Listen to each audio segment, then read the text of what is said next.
Okay. Data जब हम collect कर लेते हैं तो डेटा को ऑर्गेनाइज करते हैं, फिर उसको हम रिप्रेजेंट करते हैं, दिखाते हैं। तो दिखाएंगे डायरेक्ट ऐसे नहीं कि हमने आपके क्लास में, मान लो अगर आपकी क्लास का कोई डेटा लिया हमने कि बच्चों का हाइट लेना है, तो सीधे हम नंबर थोड़े लिखा देंगे 5 फुट 4 इंच, 5 फुट 5 इंच ऐसे लिख देंगे, क्या समझ में आएगा उससे? उससे कुछ हम समझ में तो आएगा नहीं। तो कुछ उसको हम लोग मीनिंगफुल वे में लाने के लिए डेटा को ऑर्गेनाइज करते हैं। फिर डेटा ऑर्गेनाइज जब हो जाएगा, जब डेटा ऑर्गेनाइज हो जाएगा तो फिर हम क्या करते हैं, डेटा को रिप्रेजेंट करते हैं, दिखाते हैं लोगों को, अपना जहां भी हो, बुक में दिखाना हो, कहीं प्रेजेंटेशन देना है तो प्रेजेंटेशन में दिखाना हो, ठीक है, तो उसको बोलते हैं रिप्रेजेंटेशन, डेटा रिप्रेजेंटेशन। तो ऑर्गेनाइजेशन एंड रिप्रेजेंटेशन डेटा का एक इंपॉर्टेंट पार्ट है, डेटा का इंपॉर्टेंट पार्ट है organisation and representation of data, statistics का। तो अगर हम दोनों को एक एक पार्ट करके देखें तो हमारा अभी आगे का पहले हो गया ऑर्गेनाइजेशन ऑफ डेटा, ठीक है। ऑर्गेनाइजेशन ऑफ डेटा क्या होता है? तो जब हम ऑर्गेनाइजेशन ऑफ डेटा देखें तो कब क्या होता है, जब हम when conducting an statistical study, ठीक है, और researcher must gather data for particular variable under study. तो वेरिएबल जो होते हैं, जो चेंज होते हैं किसी भी स्टडी के अंदर, कोई भी स्टडी करते हैं आप, तो जब उस स्टडी करते हैं तो वो आप वहां से डेटा कलेक्ट करते हैं। अब डेटा का जब कलेक्ट करेंगे तो उसको आप सिचुएशन को हमको जो है डिस्क्राइब करना पड़ेगा कि हमने डेटा तो ले लिया, अब इस डेटा से हमको क्या समझ में आ रहा है, क्या कंक्लूजन निकाल रहे हैं, ठीक है। जब हम क्या कंक्लूजन निकाल रहे हैं, कोई रिसर्चर हो, कोई भी रिसर्चर हो, या फिर आप खुद नॉर्मल आदमी भी अगर डेटा लेता है, कुछ यूज करता है, तो कोई अपना मतलब निकालने के लिए, ठीक है, कुछ कंक्लूजन निकालने के लिए, तो कंक्लूजन निकालने के लिए उनको करना पड़ता है ऑर्गेनाइज, डेटा को ऑर्गेनाइज करना पड़ता है। और डेटा को सबसे अच्छे तरह, सबसे आसान तरीका जो है ऑर्गेनाइज करने का फ्रीक्वेंसी डिस्ट्रीब्यूशन है, ठीक है। फ्रीक्वेंसी का मतलब होता है कितनी बार कोई चीज आया है, किसी बार, फ्रीक्वेंसी बार बार, हिंदी में बारंबारता बोलते हैं, बार बार। जैसे कोई डेटा 5 बार आया तो उसका फ्रीक्वेंसी 5 हो गया। कोई भी नंबर अगर मान लीजिए आपके क्लास में हाइट ले रहे हैं तो 5 फुट के 10 बच्चे हैं, तो हम बोलेंगे 5 फुट की जो फ्रीक्वेंसी है वो 10 है। तो अब उसी तरह डिस्ट्रीब्यूशन है, 5 फुट का, 5 फुट 1 इंच का, 5 फुट 2 इंच का, हम ऐसे देखेंगे तो फ्रीक्वेंसी कितना कितना आ रहा है, तो इस तरह से बनाना, वो फ्रीक्वेंसी डिस्ट्रीब्यूशन कहलाता है, ठीक है। जब ये डाटा ऑर्गेनाइज हो जाता है तो हम उसको रिप्रेजेंट करते हैं। रिप्रेजेंटेशन का वे है चार्ट्स एंड ग्राफ्स। तो हम अभी पहले आज के लेक्चर में देखेंगे ऑर्गेनाइजेशन। तो ऑर्गेनाइजेशन में सबसे आसान तरीका क्या है, फ्रीक्वेंसी डिस्ट्रीब्यूशन, ठीक है। तो अगर हम फ्रीक्वेंसी डिस्ट्रीब्यूशन देखें तो फ्रीक्वेंसी डिस्ट्रीब्यूशन के लिए, चलिए कोई एक डेटा है हमारे पास, मान लीजिए ये हाइट में है आपके, ठीक है, तो किसी बच्चे की क्लास में हाइट है इंच में, ओके, आपके क्लास में इतने लंबे लंबे बच्चे भी हैं मान लो, ठीक है, 4 फुट 1 इंच से लेके आपको ये है, तो अलग अलग है बच्चे। तो जब हम इसको फ्रीक्वेंसी डिस्ट्रीब्यूशन दिखाना चाहेंगे तो इनको हम कैलकुलेट करेंगे। तो कैलकुलेट करेंगे तो क्या क्या लाएंगे हम इसमें, इस तरह से इसको हम डेटा दिखाते हैं। तो अभी हम दिखाएंगे कैसे करते हैं। तो फ्रीक्वेंसी डिस्ट्रीब्यूशन जो है ऑर्गेनाइजेशन ऑफ रॉ डेटा है। आपका ये डेटा जो था ये रॉ डेटा है, ठीक है। इससे हमें खाली क्लास का हमने हाइट ले लिया था, हमें कुछ नहीं पता, खाली हमने हर बच्चे, इतने बच्चों को बुलाया, कितने बच्चे होंगे, 50 बच्चे हैं मान लो, 50 बच्चे को लाया, नाप लिया, हाइट लिख लिया खाली, इससे हमें कुछ कंक्लूजन तो नहीं निकल रहा है ना। तो इसको हम कुछ कंक्लूजन निकालने के लिए हम इसको पहले टेबुलर फॉर्म में लाएंगे। अभी लिमिट्स और आप ये सब क्या है, लिमिट्स और फ्रीक्वेंसी पे मत देखिए, टैली पे मत जाइए, अभी इस तरह से अरेंज ऑर्गेनाइज कर लिए हम। ये ऑर्गेनाइज है, हम कैसे किए अभी बताएंगे। तो ये ऑर्गेनाइज किया हुआ डेटा है, लग रहा है ना। अब यही डेटा था आपको, यही डेटा था, इसी डेटा को हम इस तरह से ऑर्गेनाइज कर लिए। तो हमें अब दिखने लग गया ना कि 35 से 41 इंच के बच्चे 3 हैं, 42 से 48 इंच के बच्चे 3 हैं, तो यहाँ देखना आसान है, ठीक है। तो इस तरह से ऑर्गेनाइज करना पड़ता है। तो हमें, तो जब ऑर्गेनाइज करना हो हमें डेटा, तो हम क्या करेंगे, फ्रीक्वेंसी डिस्ट्रीब्यूशन करते हैं। तो फ्रीक्वेंसी डिस्ट्रीब्यूशन करते क्यों, कैसे करते हैं, वो तो बात की बात है, क्यों करेंगे अब हम। सबसे बड़ी बात है, हम जब डिस्ट्रीब्यूशन कर रहे हैं, ऑर्गेनाइजेशन करने के लिए फ्रीक्वेंसी डिस्ट्रीब्यूशन कर रहे हैं, तो क्यों करेंगे फ्रीक्वेंसी डिस्ट्रीब्यूशन, तो उसके रीजंस क्या है। तो 5 रीजंस है, ठीक है। 5 रीजंस में पहला रीजन अगर हम देखें तो to organise the data in meaningful और इंटेलिजिबल वे, तो क्या हमें कोई मतलब निकालने के लिए कुछ समझने योग्य जो है आपको तरीका लाना होगा, तो ऑर्गेनाइज करना पड़ेगा, ऐसे सही तरह से सजाना पड़ेगा आपको, है ना। तो ऑर्गेनाइज करना मतलब सजाना होगा ऐसे जिससे हमको कुछ मतलब निकले, कुछ समझ में आए, ठीक है। तो to organise the data in a meaningful and intelligible way. दूसरा है to enable the reader to determine the nature और शेप ऑफ द डिस्ट्रीब्यूशन। इससे पता चलेगा कि कैसा नेचर है या कैसा डिस्ट्रीब्यूशन है। नेचर मतलब कोई चीज बढ़ रहा है, कोई चीज घट रहा है, कहां पर कौन चीज कितना ज्यादा है, कोई चीज कम कितना है। तो शेप ऑफ डिस्ट्रीब्यूशन है। शेप ऑफ डिस्ट्रीब्यूशन मतलब कैसे बट रहा है आपको, वो क्लास में अगर बच्चे हैं 50 तो किस हाइट के कितने बच्चे हैं, यही हो गया। शेप पता चलता है कि अगर हम जब आपको ग्राफ बताएंगे तो पता चलेगा शेप क्या होता है, ठीक है। तो नेचर पता करना है कि घट रहा है, बढ़ रहा है, या फिर कैसे है, बीच वाले ज्यादा है, बीच के हाइट वाले ज्यादा है, या लंबे ज्यादा है, या छोटे ज्यादा है, ठीक है। ये पता चलना पड़ेगा। क्या कुछ क्वेश्चन है किसी को? ठीक है। तो अब आगे तीसरा अगर रीजन देखें, to facilitate computational procedure for measuring of average and spread. अब स्प्रेड एक ऐसा फैलाव है डेटा का, कहां से कहां तक है, या फिर कितना एवरेज रेंज, ये सब कैलकुलेट करना है, कंप्यूटेशन करना है, कैलकुलेशन करना है। तो इसके लिए हमें आपको डेटा को ऑर्गेनाइज करना पड़ेगा, ठीक है। चौथा रीजन है आपका to enable the researcher to draw charts graphs. अगर हम डेटा ऑर्गेनाइज कर लिए तो उससे हमको चार्ट और ग्राफ बनाना आसान रहेगा, जिससे प्रेजेंटेशन ऑफ डेटा होता है। तो ये भी एक रीजन है। पांचवा और लास्ट रीजन बोल सकते हैं to enable the reader to make comparisons among different data. एक डेटा से दूसरे डेटा का अगर हमको कंपैरिजन करना हो तो हम आपको फ्रीक्वेंसी डिस्ट्रीब्यूशन टेबल बनाते हैं, ताकि हम एक डेटा, आप एक क्लास का आप दूसरे क्लास का डेटा को कंपेयर करना है कि हाइट का कितना फर्क है, 50 बच्चे वहां से नहीं 50 बच्चे यहाँ लिए रैंडमली, तो क्या आ रहा है, तो कंपेयर करना हो तो हमें फ्रीक्वेंसी डिस्ट्रीब्यूशन का हेल्प होता है। तो ये हमें रीजन है 5। अगर हम देखें अब फ्रीक्वेंसी डिस्ट्रीब्यूशन कितने तरह के होते हैं, तो फ्रीक्वेंसी डिस्ट्रीब्यूशन 2 तरह के होते हैं, categorical frequency distribution and group frequency distribution, ठीक है। कैटेगोरिकल जैसे नाम बता रहा है कि कैटेगरी होगा, ठीक है। कैटेगोरिकल अगर देखें तो the categorical frequency distribution is used for data that can be placed in specific categories such as nominal and ordinal. जैसे हम बताया था डेटा 2 तरह के होते हैं आपको, क्वालिटेटिव क्वांटिटेटिव। तो क्वालिटेटिव को कैटेगोरिकल भी बोलते हैं। तो कैटेगोरिकल क्यों बोलते हैं कि उसको नाप नहीं सकते, या फिर कोई उसका मेजरमेंट नहीं होता है, उसका सिर्फ नाम होता है, या फिर कुछ ऑर्डर होगा, खट्टा है, ज्यादा खट्टा है, मीठा है, ठीक है। तो ऑर्डिनल या नॉमिनल। तो जब आपको कैटेगोरिकल डेटा रहेगा तो उसके लिए अगर हमें कुछ डिस्ट्रीब्यूशन टेबल बनाना है तो उसको बोलेंगे कैटेगोरिकल फ्रीक्वेंसी डिस्ट्रीब्यूशन। तो कैटेगोरिकल दोनों तरह से हो सकते हैं, नॉमिनल भी हो सकते हैं, ऑर्डिनल भी हो सकते हैं, ठीक है। जैसे अब कैटेगोरिकल डेटा है, आपके क्लास में कुछ बच्चों का हमने ब्लड ग्रुप ले लिया, ठीक है। अब ब्लड ग्रुप ए हो सकता है, बी हो सकता है, ए बी हो सकता है, या ओ हो सकता है, ठीक है। तो हमने कुछ बच्चों का 25 बच्चों का मान लीजिए हमने आपका ब्लड ग्रुप ले लिया, अब हमने लिख दिया ऐसे, ठीक है। इससे हमें कुछ पता नहीं चल रहा, बस ये आपका रॉ डेटा है ना, रॉ डेटा है, आपको उसमें कुछ नहीं समझ में आ रहा है। तो इसका हमको एक बताएंगे कि कितने बच्चे ए हैं, कितने बच्चे बी हैं, कितने बच्चे ए बी हैं, कितने बच्चे ओ हैं।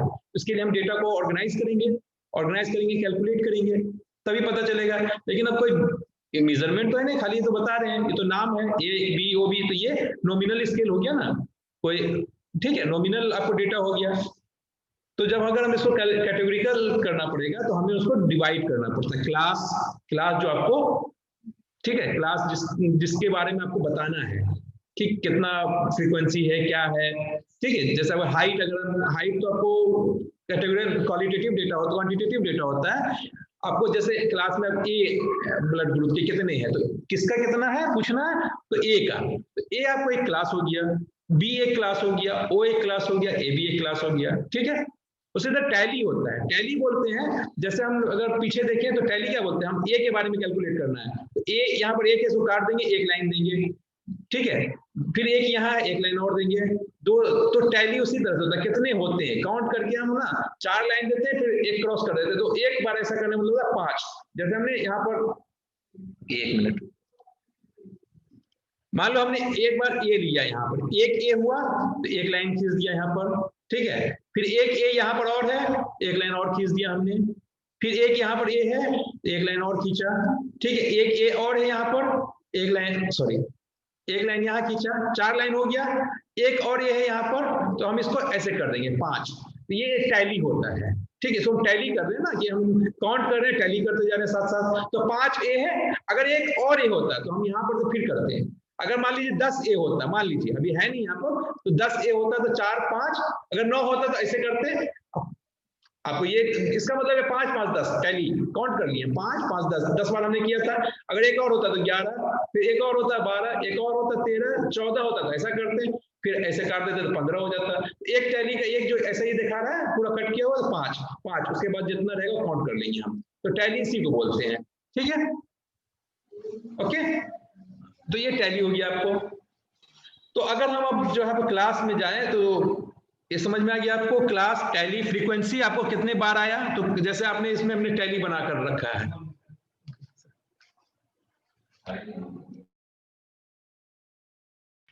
ठीक है। टैली अगर हमने बना लिया, आपको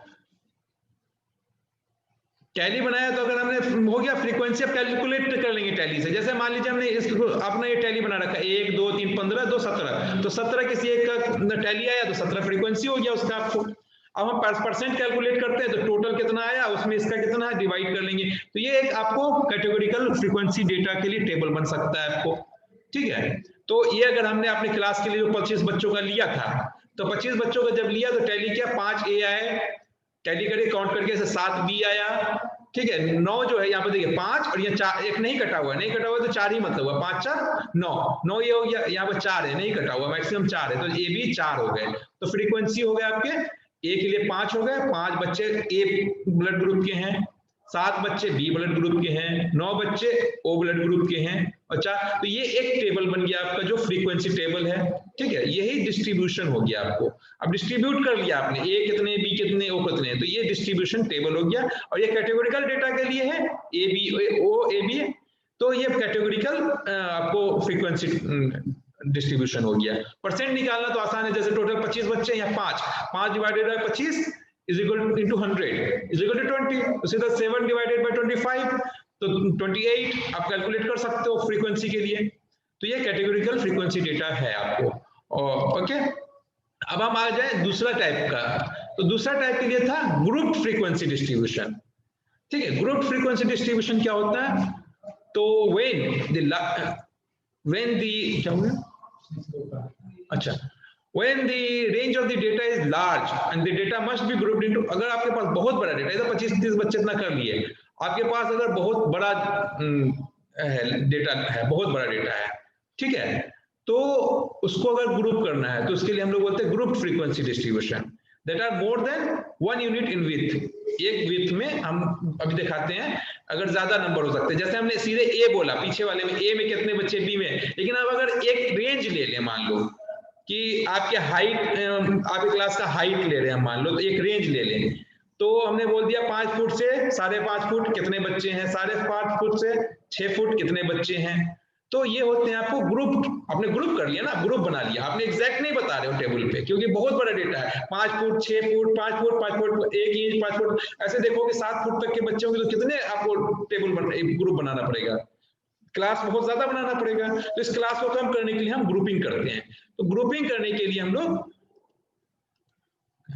ठीक है, जैसे ऐसा टेबल बना लेते हैं, मान लीजिए 25 से 30 आपको कोई भी एक नंबर है, तो 25 से 30 ऐसे एक डेटा हाइट, मान लीजिए हाइट आपको किसी क्लास के बच्चे का है, इंच में है, 2 फीट 3 फीट बच्चे, 2.5 फीट के बच्चे, ठीक है, इस तरह से।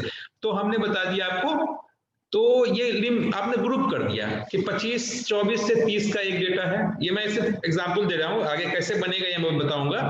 तो एक 25 से 30 का रेंज है, फिर 31 से 37 का है, तो जब 24 से 30 का, तो 24 में इसमें इंक्लूड है, 30 में इंक्लूड है, 24 से लेके 30 तक के कितने डेटा है, तो 3 है, टैली किया था तो 3 फ्रीक्वेंसी आ गए। 31 से 37 के बीच में कितना है, तो ये क्लास लिमिट्स है, क्लास लिमिट बोलते हैं, वहां क्लास था सीधे ए बी ओ बी, ठीक है, A B O A B, ठीक है, तो ये क्लास था।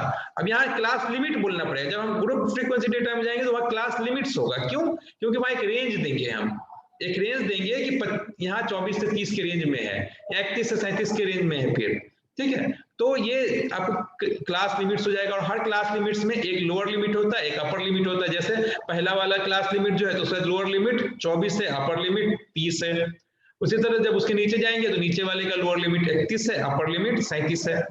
तो अब यहाँ पर ठीक है, लेकिन अब एक क्लास बाउंड्री बनाना होता है, हम कंटिन्यूटी करना चाहते 30 से 31 इसके बीच वाला हमें कोई पता नहीं है। हम जब आपको सीधे सीधे आपको नंबर है तो कोई फर्क नहीं पड़ता है, लेकिन हम एक बाउंड्री बनाते हैं कंटिन्यूटी के लिए। कंटिन्यूटी मतलब लगातार हो जाए आपको, ठीक है, कहीं पर गैप ना आए। जैसे 30 से 31 के बीच में गैप लग रहा है तो हम क्या करेंगे, तो उसमें अब जो क्लास बाउंड्री है ना, जो छोटा बाउंड्री है 0.5 घटा देंगे, अपर बाउंड्री 0.5 ऐड कर देंगे, तो ये कंटिन्यूटी हो जाता है। जैसे 24 में से आपने घटा दिया 0.5 तो 23.5 हो गया, और ये 30.5 हो गया, तो ये आपको एक क्लास बाउंड्री बता देगा। ठीक है, 0.5 कैलकुलेट करने आप बता सकते हो सीधे, अगर ऐसे लिमिट है तो ऐसे आपको कर सकते हो। फ्रीक्वेंसी हमने कैलकुलेट करके बता दिया था, कैसे बनाएंगे हम आगे अभी बताएंगे। ओके, तो लोअर लिमिट में 0.5 घटाना है, अपर लिमिट में 0.5 जोड़ना है, तो ये आपको क्लास बाउंड्रीज बन जाएगा। क्लास बाउंड्री का भी लोअर बाउंड्री होगा, अपर बाउंड्री होगा, तो दोनों के लिए क्लास लिमिट्स के लिए upper class limit, lower class limit, class boundary के लिए अपर class boundary, lower class boundary होगा। ओके, तो क्लास विड्थ होता है, class width for the class of A frequency distribution is found by subtracting lower class limit. अब देखो class limit जो है इसमें क्या करेंगे, अपर लिमिट को लोअर लिमिट में घटा देंगे, तो एक चौड़ाई, एक आपको बताएगा कितना दूर तक है कोई भी चीज, तो घटा के क्लास विड्थ, क्लास विड्थ मतलब क्लास का, क्लास जब हमने डिस्ट्रीब्यूशन किया है इसमें, जब ये क्लास लिमिट है आपका, क्या हो गया, ये क्लास लिमिट है आपका पहला, है ना। क्लास लिमिट में जो है, क्लास लिमिट का क्लास की चौड़ाई बताना है कि कितना दूर तक एक क्लास है, तो हम बता दें 24 से 30 है, 24 से 30 है तो मतलब कितना है क्लास लिमिट, 6 हो गया इसका। ठीक है, 6 हुआ ना, 6 हो गया, 30 में से 24 से 30 तक का दूरी, तो कितना कैलकुलेट करो तो कितना आ जाएगा आपको, तो वो हो जाएगा class limit, class width, class की चौड़ाई। ठीक है, तो क्लास जो हो गया। अब हम वो तो हम आपको एग्जांपल बता दिए हैं, अब हमें बनाना है, अगर फ्रीक्वेंसी डिस्ट्रीब्यूशन टेबल बनाना है तो हम उसके लिए कुछ रूल्स होता है, फिर आगे बनाएंगे कैसे होगा दिखना है। तो कुछ रूल्स हैं, तो पहला रूल जैसे है, there should be between 5 to 20 classes. Class जब था या क्लास आपकी लिमिट्स, क्लास जो बनाया हमने ये क्लास, पहला वाला क्लास लिमिट्स को क्लास भी बोलते हैं। तो ये क्लास जो है आपको, जैसे इसमें कितने क्लास थे, 1 2 24 6 क्लास है इसमें। ठीक है, तो ये 6 क्लास है, तो 6 क्लास है, तो हमें बोला जाता है क्लास 5 से 20 के बीच में होता है। तो उस हिसाब से जब हम बनाएंगे तो ध्यान रखेंगे कि हमें कितने क्लास बनाने हैं। जरूरी नहीं है 4 भी हो सकता है, लेकिन एक जनरल रूल बनाया गया है कि 5 से 30 हो सकता है, होना चाहिए। ठीक है, दूसरा है it is preferable. Okay, preferable है, जरूरी नहीं है क्लास विड्थ जो है ओड नंबर हो, क्लास विड्थ जो है ओड नंबर हो। जैसे 24 से 30, तो यहां पर कितने हैं, 7 हो गए। ठीक है, 24 भी कैलकुलेट होगा, 30 भी कैलकुलेट होगा, तो 7 हो गए। तो विड्थ जो है ओड नंबर रखना चाहिए, जरूरी नहीं इवन नंबर भी रख सकते हो। लेकिन क्या होता है जब क्लास विड्थ बनाओगे, क्लास बाउंड्री बनाओगे उधर, मतलब अब वो क्लास विड्थ है और क्लास बाउंड्रीज है, तो दोनों में अगर ओड नंबर रखने पर चेंज नहीं होता है आपको बीच वाला पॉइंट, नहीं तो ऐसे बीच वाला पॉइंट चेंज हो सकता है। ठीक है, इवन नंबर रखने पे, तो क्लास बाउंड्री को हम लोग ये रखते हैं। दूसरा है classes must be mutually exclusive. Mutually exclusive है कि ओवरलैपिंग नहीं होना चाहिए, एक क्लास में जो डेटा आ रहा है उसी में आना चाहिए, डेटा दूसरे में नहीं आना चाहिए। एक रेंज जहां से फिर दूसरा वहां से शुरू हो रहा है, तो म्यूचुअली एक्सक्लूसिव होना चाहिए क्लासेस। एक्सक्लूसिव होने का मतलब है कि एकदम खुद अकेला हो, उसमें कोई और दूसरे डेटा नहीं है, ना इसका डेटा किसी दूसरे में जाए, तो ये हो सकता है। क्लास मस्ट बी एक्सक्लूसिव मतलब ओवरलैपिंग नहीं होना चाहिए। Class must be continuous, continuous होना चाहिए, बीच में गैप नहीं हो। बीच में गैप होगा, मान लो डेटा वहां पर आ रहा है तो आपका डेटा लूज कर जाएगा ना, आप कैलकुलेट करोगे, काउंट करोगे, वो डेटा आएगा ही नहीं गैप पर। तो क्लास मस्ट बी कंटिन्यूअस होना चाहिए। ठीक है, classes must be exhaustive. Exhaustive मतलब पूरा का पूरा डेटा को यूज करना चाहिए। ठीक है, कोई भी डेटा छूटना नहीं चाहिए। And classes must be equal in with, जितने भी क्लासेस सबका विथ इक्वल होना चाहिए, मतलब अगर पहला क्लास है उसमें 10 है दूरी, तो दूसरे क्लास में भी 10 ही होना चाहिए। ये नहीं कि पहले क्लास में हमने 10 कर दिया तो दूसरे क्लास में 5 कर दिया, तीसरे क्लास में 10 कर दिया, ऐसा नहीं होना चाहिए। सब में आपको इक्वल विड्थ होना चाहिए क्लासेस में, जैसे, ठीक है। लेकिन कभी कभी हम एक होता है ओपन एंडेड डिस्ट्रीब्यूशन भी बनाते हैं। ओपन एंडेड डिस्ट्रीब्यूशन क्या होता है ना, बीच वाले जितने क्लासेस उनके तो हम क्लास विड्थ को रखेंगे आपको बराबर, लेकिन ऊपर वाला या नीचे वाला होता है, तो ऊपर वाले में हम क्या कर देंगे, बिलो, और जैसे हम लोग दिए बिलो 110, बिलो 110 मतलब कोई भी डेटा ले रहे हैं तो बिलो आपके क्लास में अगर 5 फुट के नीचे के बच्चे हैं तो हम 5 फुट के नीचे का डेटा वो सारे बिलो 5 में कर देंगे, वहां क्लास नहीं बनाना चाहते हम, बहुत ज्यादा डाटा होता है तो, और कर देते हैं कि हम 7 फुट से ज्यादा को नहीं, क्योंकि 7 फुट से ज्यादा बच्चे कम है, लेकिन वहां पर क्लासेस बहुत ज्यादा बन जाएगा, तो हम लिख देंगे एबव क्लास 7, एबव हाइट 7, तो वो ओपन एंडेड हो गया। ओपन एंडेड हो गया मतलब ऊपर का भी एंड आपने ओपन रखा है, कोई क्लास का ही नहीं है, लेकिन बीच वाले सबको आपने इक्वल विड्थ दे रखा है, ठीक है। तो क्वेश्चन है, ये डेटा है 50 बच्चों का, ठीक है, 50 शहर का है, और ये आपको टेम्परेचर है, टेम्परेचर रेंज दे रखा है, तो अब बोलेगा इनको कि आपको डिस्ट्रीब्यूशन टेबल बनाओ, फ्रीक्वेंसी डिस्ट्रीब्यूशन टेबल बनाओ, ठीक है। तो अब आप क्या करोगे, क्लास बनाओगे, ठीक है, क्लास बनाओगे, फिर टैली बनाओगे, काउंट करोगे किस किस क्लास में कितने आ रहे हैं, टैली बना के फिर फ्रीक्वेंसी लिखोगे तो आपका फ्रीक्वेंसी डिस्ट्रीब्यूशन टेबल हो जाएगा। तो जब सबसे पहले अगर हमको बनाना है क्लास, तो क्लास बनाने के लिए हमें सबसे पहले क्या देखना पड़ेगा, इस डेटा में सबसे छोटा वैल्यू कौन है और सबसे बड़ा वैल्यू कौन है, ठीक है। सबसे छोटा वैल्यू और सबसे बड़ा वैल्यू अगर हम देखना चाहेंगे तो इसमें इस डेटा में देखेंगे 50 सारी जगह के हैं, वहां पर फ़ारेनहाइट स्केल में हमने टेम्परेचर रखा है, तो इसमें हम देखेंगे 110 फ़ारेनहाइट जो है सबसे छोटा डेटा है, और 134 सबसे 105 होता है, 105। अच्छा सॉरी, उधर चेंज हो गया, शिफ्ट हो गया, हाँ ठीक है, 105 है। ओ इधर नो सर, 100 सेकंड लाइन में है, ये इधर चेंज हो गया 100 है, 100 सेकंड लाइन में फर्स्ट सबसे छोटा। कहाँ, अच्छा यहाँ है, चलो ठीक है, 100 है, हाँ ओके, मैंने गलत देख रखा था तो मुझे चेंज करना पड़ेगा, चेंज नहीं, इसको जो है ना ये जो वैल्यू है ना इसको यहाँ करना चाहिए था, ओके है ना।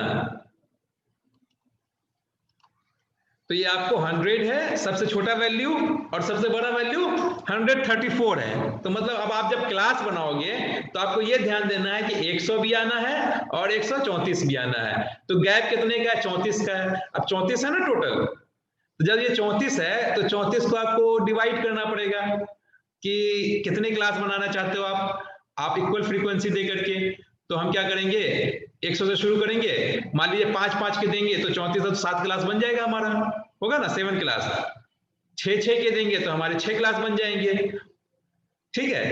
तो हम जनरली बोलते हैं ओड नंबर देके चलेंगे, तो 5 का लेके चलते हैं मान लो, या फिर 7 का लेके चलते हैं। तो अगर हम देखें तो सबसे पहले हम लोग आपको देख लेते हैं, सबसे छोटा वैल्यू आपको 100 है, सबसे हाईएस्ट स्कोर आपका 134 है, रेंज आपका 34 हो गया, तो अब लेके चल रहा है 5 से 20 क्लास बनाना है, तो आपको कितने क्लास बनाने हैं, मान लीजिए 7 क्लास बनाने हैं, तो 7 क्लास बनाने हैं तो टोटल 7 क्लास रखना है, ठीक है। जब 7 क्लास रखना है तो 34 में से 7 डिवाइड कर दो तो 4.9 आता है, तो कोई भी वैल्यू आएगा उसके ऊपर वाला जो आपको राउंड फिगर है उसको यूज करते हैं, 4.1 भी आएगा तो हम उसको आगे वाला रखेंगे 5, तो हम 5 पे लेके चलेंगे, ठीक है, 5 का गैप रखेंगे, क्लास विड्थ को हम 5 रखेंगे, तो जब हम क्लास विड्थ को 5 रखेंगे तो 100 से 104 5 हो गए, 100 101 102 103 104 तो 5 हो गए, देख लो 100 से 104 का मतलब उसमें टोटल कितने नंबर है, 5 है ना, 100 भी इंक्लूड है 104 भी इंक्लूड है इसमें, तो क्लास लिमिट फिर 105 से 109 हमने 5-5 का बढ़ा रखा है तो 134 तक आ जा रहा है हमारे पास, ओके। जब ऐसे आ रहा है अब हम क्या करेंगे, इसको हम क्लास बाउंड्री बनाएंगे, 100 में 0.5 घटा देंगे, 104 में 0.5 ऐड कर देंगे, क्लास बाउंड्री हो जाएगा, फिर हम टैली बनाएंगे कि 100 से 104 के बीच कितने बच्चे हैं, 105 से 109 के बीच के 105 और 109 तक कितने बच्चे हैं, 105 से 109 तक, तो हर को हम कैलकुलेट करेंगे, फ्रीक्वेंसी निकालेंगे, ये टोटल नंबर ऑफ आ जाएगा, ये फ्रीक्वेंसी टोटल होता है, मतलब इतना बच्चे इतने थे, इतने बच्चे थे, तो टोटल बच्चे हमारे पास कितना थे 50, तो ये टोटल फ्रीक्वेंसी हो गया 50। तो समेशन होता है ना, सिग्मा एफ का मतलब होता है समेशन ऑफ एफ, मतलब ये सारे को जोड़ने का मतलब होता है। ये क्या गया, ये जो समेशन एफ है, क्यों लिखा नहीं गया कलर, ये समेशन एफ जो है नहीं दिख, लिखा नहीं रहा यार,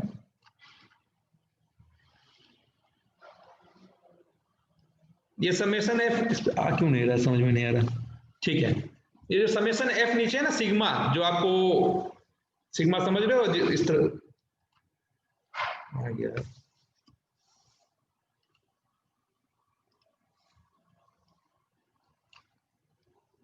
नहीं आ रहा है, नहीं क्या हो गया इसमें। चलो, नीचे n is equal to sigma F लिखा है, ठीक है, ये नीचे n is equal to sigma F लिखा है, दिख रहा है ना यहाँ पर फ्रीक्वेंसी में सबसे नीचे। सिग्मा एफ का मतलब होता है ऊपर से नीचे तक जितने डेटा है सबको जोड़ दिए। ये 50 है, 50 से हर का हमने ले रखा था, तो 50 का ये आपको देगा, टोटल फ्रीक्वेंसी के बराबर आएगा ये। अगर नहीं आएगा तो आपने कहीं गलत कर रखा है टैली में या फ्रीक्वेंसी कैलकुलेशन में।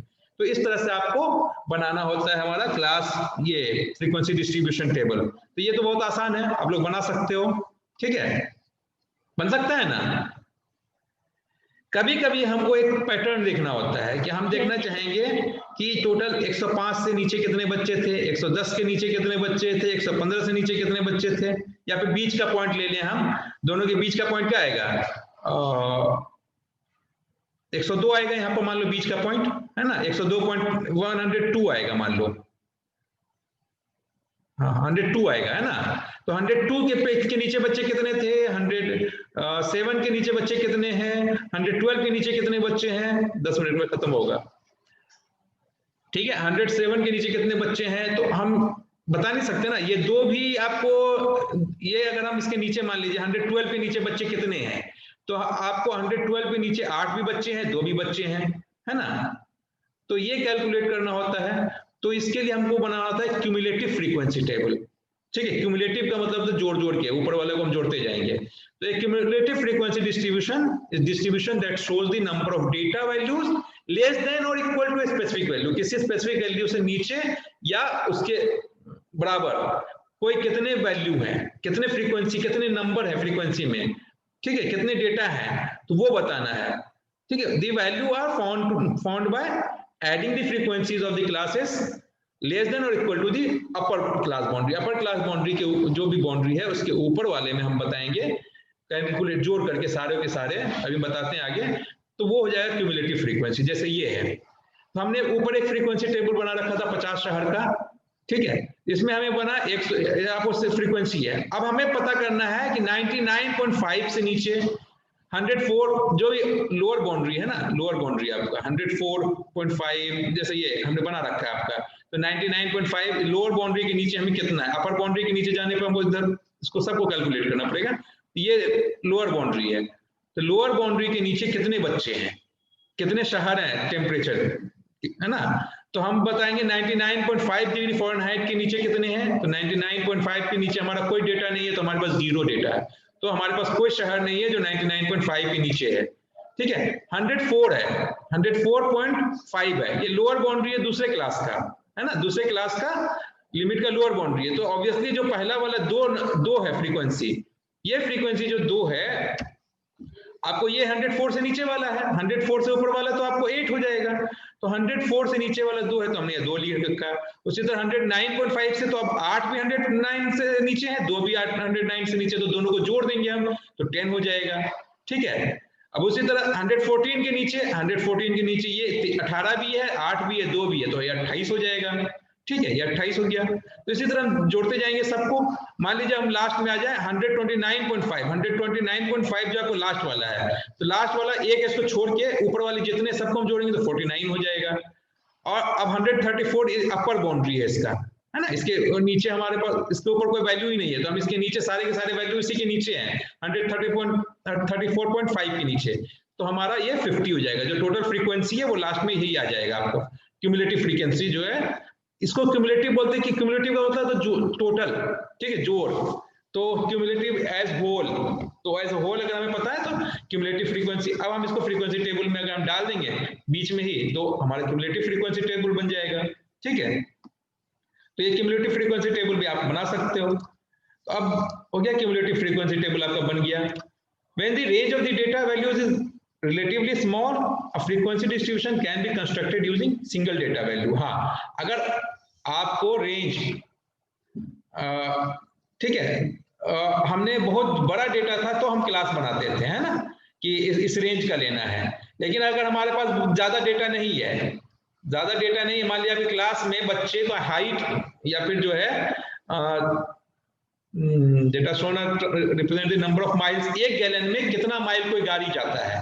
ठीक है, तो गाड़ी के रेंज बहुत ज्यादा नहीं होगा, मान लीजिए 12 माइल भी जा सकता है, और आपको टोटल इसमें लार्जेस्ट 18 माइल है, 19 माइल है, और 12 माइल्स मिनिमम वाला है। तो बोलेंगे 12 माइल से 19 माइल्स तक कितने वैल्यू है, 7 वैल्यूज हैं या 8 वैल्यूज होंगे, है ना।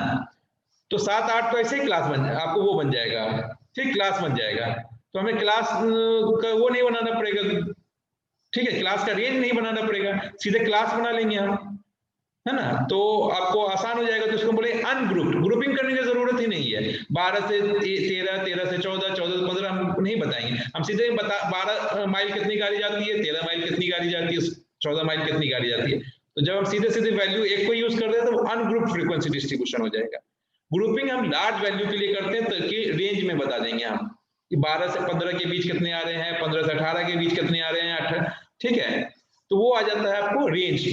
ग्रुपिंग कर रहे थे हम, यहाँ कोई ग्रुपिंग नहीं करेंगे जब छोटा वैल्यू, छोटा आपको बहुत ज्यादा रेंज नहीं है, 12 से 19 का ही रेंज है। 12 से 100 का रेंज रहता तो हम ग्रुपिंग करते, कि हमारे पास नहीं, तो हमारे पास 12 से 100 के बीच में मतलब 88 आपको क्लासेस बनाने होते। तो क्लासेस का 5 से 20 एवरेज 88 बनाना तो बहुत मुश्किल काम है, क्या फायदा होगा ऑर्गेनाइज करके, जब वो तो ऐसे ही दिख जाएगा आपको। तो आपको इस तरह से हमें बनाना पड़ता है। तो फिर हम इसको बनाएंगे, आपको टेबल 12, 19 है आपके छोटे और सबसे बड़े, तो आपको जो है रेंज बना लोगे आप, कितने हो जाएंगे। तो अनग्रुप बनाना है तो सीधे 12, 13, 14, 15, 16, 17, 18, 19 बनाएंगे, उसमें काउंट कर लेंगे 12 में कितने आ रहे हैं, 13 में कितने आ रहे हैं, डेटा टैली करके उसके बाद हम टेबल बना लेंगे आपको इस तरह से, है ना। तो क्लास बाउंड्री हो जाएगा। क्लास लिमिट, आपका क्लास लिमिट्स बोलो या क्लास ही बोल दो, इसको कोई दिक्कत नहीं है, क्योंकि लिमिट इसमें क्या है, इसका आपको 12, 13, 14, 15 है, ठीक है। क्लास लिमिट्स है, क्लास बोल सकते हैं, क्योंकि इसमें कोई अपर लिमिट लोअर लिमिट है नहीं, तो क्लास बोलो। क्लास बाउंड्री बनाना तो सीधे 12 में 0.5 घटा दो, 12 में 0.5 बढ़ा दो, बीच में तो कोई वैल्यू आ ही नहीं रहा है 12 क्योंकि बीच में सिर्फ 12 ही आ रहा है। तो 12 में 6 बच्चे हैं, इसमें 13 बच्चे हैं, 14 बच्चे हैं, 15 बच्चे, जितने भी आपको कैलकुलेट कर लोगे। फिर उसी तरह से जब आप क्यूमुलेटिव फ्रीक्वेंसी बनाओगे तो 11.5 आ जाएगा, 12.5 आ जाएगा, ये ठीक है, 19.5 आ जाएगा अपर लिमिट सबसे बाद वाला। उसके बाद सबको जोड़ते जाओगे तो लास्ट में 30 बच्चे हैं, 30 बच्चे आ जाएंगे। यहाँ पर हम ऊपर में जो बनाए हैं ऊपर वाला टेबल, ये इसमें अगर फ्रीक्वेंसी है, समेशन ऑफ फ्रीक्वेंसी या टोटल फ्रीक्वेंसी लिखा होगा तो ऐड करोगे 6, 1, 3, 6, 8, 2, 3, 1 को, तो ये टोटल हो जाएगा आपका 30। तो ये आपका बन सकता है, ऐसे ही बनने का है। तो आपको मैं क्वेश्चन दूंगा, आप लोगों को बनाना है ये ग्रुप फ्रीक्वेंसी डेटा बनाने का। आपको क्या प्रोसीजर था हमने बता दिया है, एक बार और डिस्कस कर लेते हैं हम लोग। तो डिटरमाइन दी क्लासेस, सबसे पहले क्लास डिटरमाइन करेंगे हम लोग। तो कैसे हाईएस्ट वैल्यू और लोएस्ट वैल्यू को करके रेंज निकालेंगे, रेंज निकाल के जो है हम number of classes, desired classes बनाएंगे, ठीक है। फिर upper class limit, lower class limit बना करके हम उसके बाद क्लास बाउंड्री फाइंड करेंगे, फिर डेटा टैली करेंगे, डेटा टैली करके हम फ्रीक्वेंसी लिखेंगे, फिर उसके बाद क्यूमुलेटिव फ्रीक्वेंसी कैलकुलेट करना होगा, ठीक है। ये आपका था ऑर्गेनाइजेशन ऑफ डेटा। अब हम लोग कल करेंगे, कल तो नहीं करेंगे, कल तो मैं नहीं रहूंगा, परसों हम लोग रिप्रेजेंटेशन ऑफ डेटा पढ़ेंगे, ओके। तो आज के लिए कुछ पूछना है तो पूछ लो। ये हमारा था डेटा ऑर्गेनाइजेशन। डेटा ऑर्गेनाइजेशन में हम लोग ऑर्गेनाइज कैसे करते हैं डेटा, 2 तरह से कर सकते हैं, ठीक है। अब उन दोनों में क्या है, फ्रीक्वेंसी डिस्ट्रीब्यूशन और आपको, है ना, फ्रीक्वेंसी डिस्ट्रीब्यूशन भी 2 तरह के थे, कैटेगोरिकल फ्रीक्वेंसी डिस्ट्रीब्यूशन और